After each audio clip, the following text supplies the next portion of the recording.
Ano? Napatunayan lang na yung pala ay hindi tunay na asawa nung mamatay yung driver.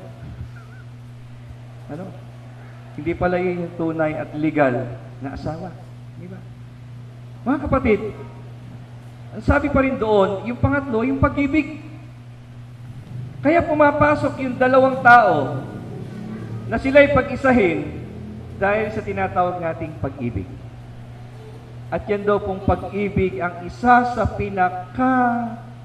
mabisang kapamaraanan at regalo ng Diyos sa buhay ng bawat tao. Dahil kung walang pag-ibig, mga kapatid, sa palagay nyo ba, merong pag-aasawa? Wala. Kung walang pag-ibig, sabi natin, merong hubang pagkakaisa at pagkakasundo? Wala. May kapayapaan ba? Wala. Dahil merong pag-ibig, merong pong nabubuo isang tahanan na kung saan merong patnubay at pagpapala yung Panginoon. Kaya yung sinasabi po doon, mga kapatid, sa binasa natin sa Efeso, pasakop kayo sa isa't isa. Hindi sasabihin ng, ako ang lalaki. Sige, kung hiwalay, hiwalay. Alin ang hiwalay? Hiwalay ang puti, hiwalay ang dikolor. Di ba? Walang problema. Kung hiwalay, hiwalay. Sige, ano gagamitin ko? Gamitin mo champion. Pambabad. Yan. Yan. Pambabad. Anong gagamitin ko pa? Bumili kang Downy para mabango ang damit natin. Yan. Yan. Pasakop kayo sa isa't isa. Di ba? So, ang pagpapasakop ay hindi lamang nangangahulugan sa sabihin natin si lalaki lang ang masusunod. Kinakailangan yung bot. Kaya sabi doon ibigin ninyo ang isa't isa. Magmahalan kayo sa isa. Magsunuran kayo sa isa. Mag-unawaan kayo sa isa't isa. Di ba? Kung gusto nyo maging matatag ang inyong tahanan, sabihin niya po natin, kinakailangan nandiyan yung pagpapakumbaba ng bawat isa. Kung ang isa ay medyo merong mainit ang ulo, kinakailangan yung isa ay malamig. Di ba? Kasi kapag parehong mainit, mga kapatid, at pag iyan po ay nagsalpukan, iyan po ay naglalabas ng init, may kidlat. Pero pag sa loob ng bahay, pag ang mag-asawa ang nagsalpukan, mga kapatid, lumilipad po kahit po yung takip ng kaldero. Ano? Kaya kung minsan daw po si Mr. pag uuwi, meron siyang baluting taglay. Meron daw siyang panangga. Nagdadala siya ng panangga Kasi kung minsan daw, pagbukas ng pintuan, sumasalubong sa kanya yung plato. Kasi hindi pala umuwi, yung sweldo wala pa. Ano? So, mga kapatid, bakit ko po sinasabi ito? Ito isang mga katotohanan na kung minsan sa buhay natin, marami na po ako nakitang pamilya na nagbuo po ng pamilya, nagpasimula ng pamilya. Marami na po akong nagbigay na advice sa bawat pamilya o sa bubuo ng isang pamilya. Nakikita natin ang isa sa pinakahigit na dapat talaga nating panghawakan, yung magkaroon kayo ng isang Diyos sa inyong buhay. Di ba, no? Arnold, Romina, bagamat sabi nga natin, mainit ang panahon natin ngayon, pare-pareho tayong pinapawisan. Siguro mamaya sa inyong reception, medyo malamig yan. No? Pero sabi nga natin, ito yung init ng pagmamahal. Init ng pagiging isa ninyong dalawa, at sana patuloy niyong pahalagahan ito. Ano? Patuloy niyong pahalagahan ito. Mahalin ninyo ito, i-treasure niyo ito. Ano?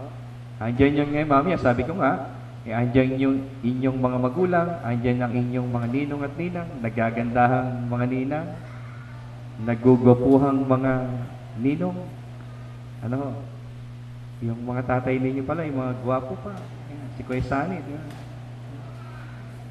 Di ba? Mga bata pa, di ba?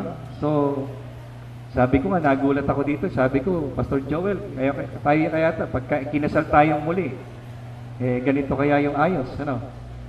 So, maganda yung ayos, well presented, well appreciated, pero higit sa lahat, kung ano ang ganda ng ating ginawang kasalan, higit nating pagandahin ito sa harapan ng ating Panginoon. Habang binubuo ninyo ang inyong tahanan, Darating ang panahon, magiging 3 kayo. Magiging 4. Magiging 5. Hindi ko alam kung ilan yung plano ninyong anak. Yeah. Lalaki ang inyong pamilya. Di ba? Lalaki. Hindi ko lang alam sa inyong dalawa, pag may anak na kayo, sino kaya? Sabihin, titigil muna sa trabaho. Yan. Yeah. Yung titigil sa trabaho para alagaan yung kanilang anak. Isang pari ang nadinig ko, sabi niya, nung siya nagkakasal, sabi niya, walang halaga ang laki ng yaman. Yeah, sabi niya, walang halaga kung ano man laki ng iyong sweldo. Pero kung mapapabayaan mo naman ang iyong pamilya, walang kabuluhan yon. Di ba? Ibig sabihin, treasure natin ang buhay, nasa pag-uusap yan. At sa inyong pag-uusap, magtutulungan kayo. Itataguyod ninyo ang inyong sambahayan na mayroong pagtitiwala sa ating Panginoon. Muli, ang kapahayagan ng Diyos, ang sabi nga po doon, kinakailang magkaroon kayo ng pananampalataya, pag-asa, pag-ibig. At ang pinakadakila doon ay ang pag-ibig. Yan. Panatilihin yan at tiyak akong magtatagumpay kayo. Magtatagumpay kayo. At yan na may aking panalangin na kayo patuloy pang papagtagumpayin ng ating Panginoon. Tinatanggap mo ba si Romina na maging habang buhay mong asawa alinsunod sa matrimonyo ng kasal na siya ay iyong ibigin?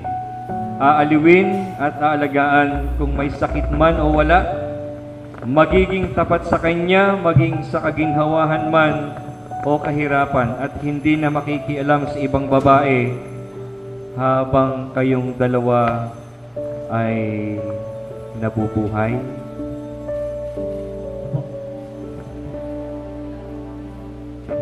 Romina, tinatanggap mo ba si Arnold na maging habang buhay mong asawa alinsunod sa kasal na siya ay iyong iibigin? Aaliwin at aalagaan kung may sakit man o wala, magiging tapat sa kanya, maging sa kaginhawahan man o kahirapan, at hindi na makikialam sa ibang lalaki habang kayong dalawa ay nabubuhay? Opo, tinatanggap ko po.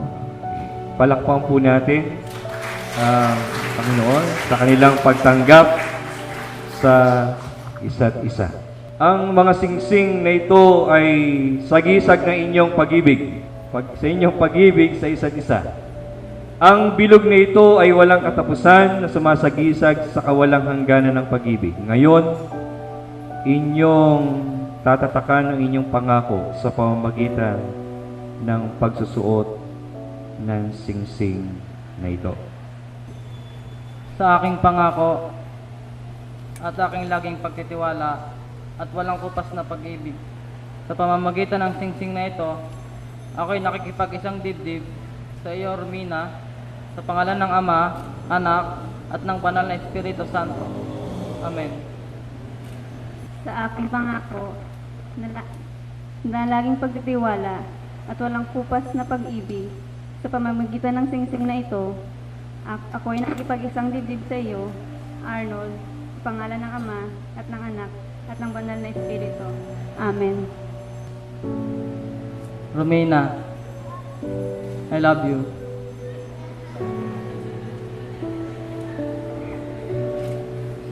Sa araw na ito, marami akong dapat ipagpasalamat sa Diyos. Una na, sa napakagandang regalo na binigay niya sa akin. Ikaw yon, mahal ko. Salamat at sinubukan at natutunan mo akong mahalin. Di man maayos ang naging simula natin, pero after 8 years, simula nang magkakilala tayo. Andito tayo ngayon sa harap ng altar para magsumpaan ng ating pagmamahalan. Salamat at andito ka ngayon sa tabi ko. Sa harap ng Diyos, I promise to love you for the rest of my life. Ikaw ang pangarap ko. Ikaw ang buhay ko. At salamat din sa iyo Dahil sa iyo, natuto akong maniwala at magtiwala sa akin sa sarili. Nalaman ko na totoo pala, gwapo pala talaga ako.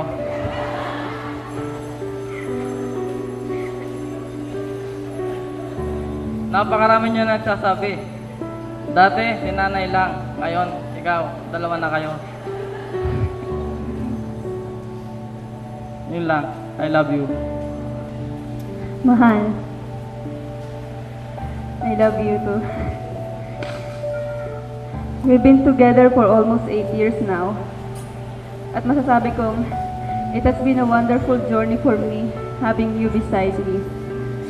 Salamat sa lahat ng pag-intindi mo sa akin. At kahit laging mainit ang ulo ko sa'yo, andyan ka pa rin lagi mo kong pinatatawa at pinagtsatsagaan mo.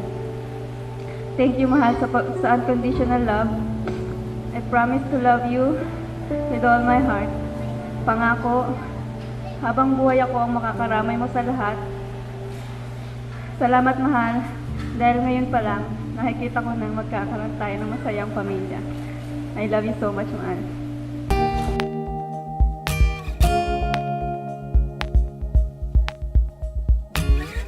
You tried to keep me warm, I was falling through the sky.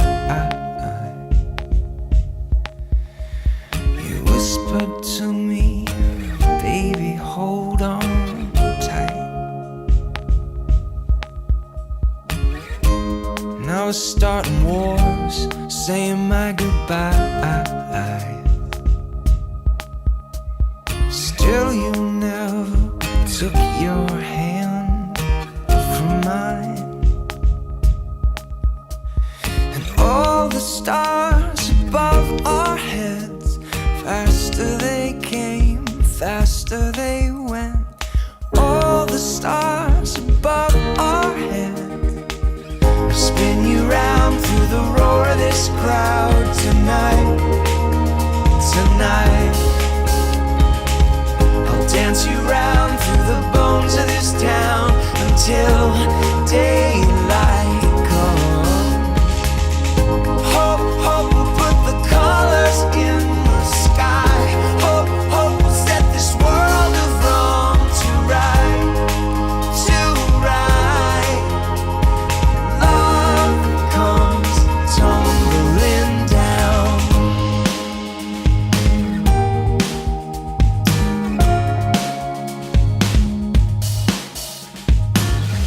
Cities made of stone, sinking in the flood. Oh, well, all the people wait around to rust, and all the stars above our heads, faster they came, faster they went. In all the stars we lose ourselves. Spin you round through the roar of this crowd tonight, tonight. I'll dance you round through the bones of this town until daylight comes. Hope, hope will put the colors in the sky. Hope, hope will set this world of wrong to right, to right. Hello. Para sa inyong dalawa, wish ko lang sana magmahalan kayong yung magbigayan, mag-usap na mabuti, hindi dadaan sa init ng ulo o ano pa man. Ha? Sana yung unang pagkikita nyo hanggang sa huli, sana ganon. Ha? Mabuhay kayo.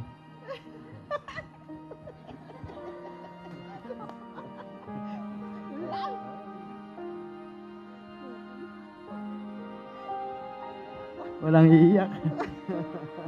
I've waited 100 Anak,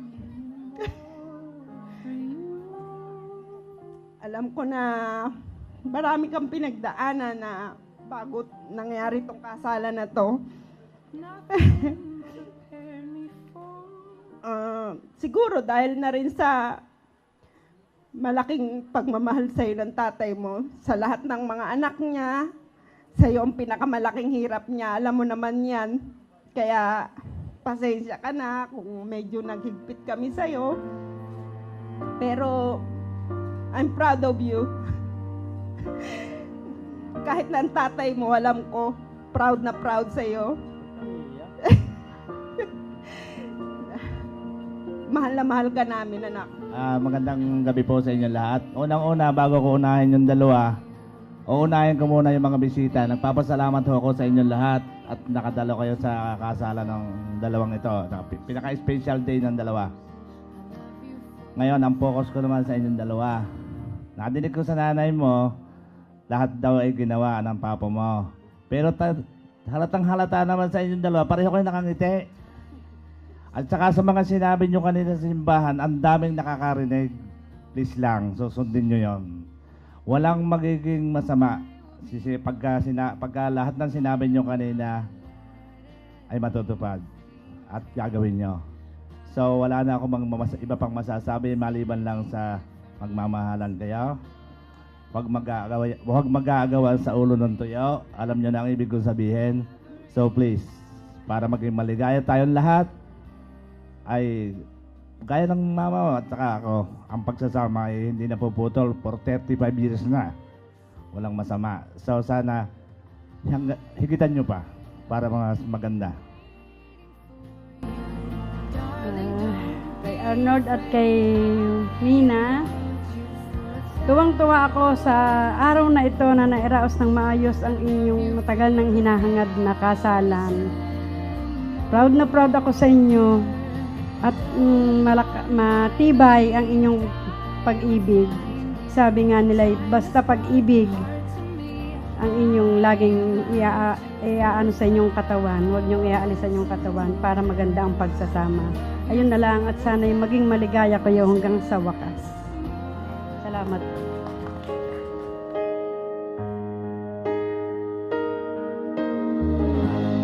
Every time our eyes meet, this feeling inside me is almost more than I can take. Baby, when you touch me, I can feel how much you love me, and it just blows.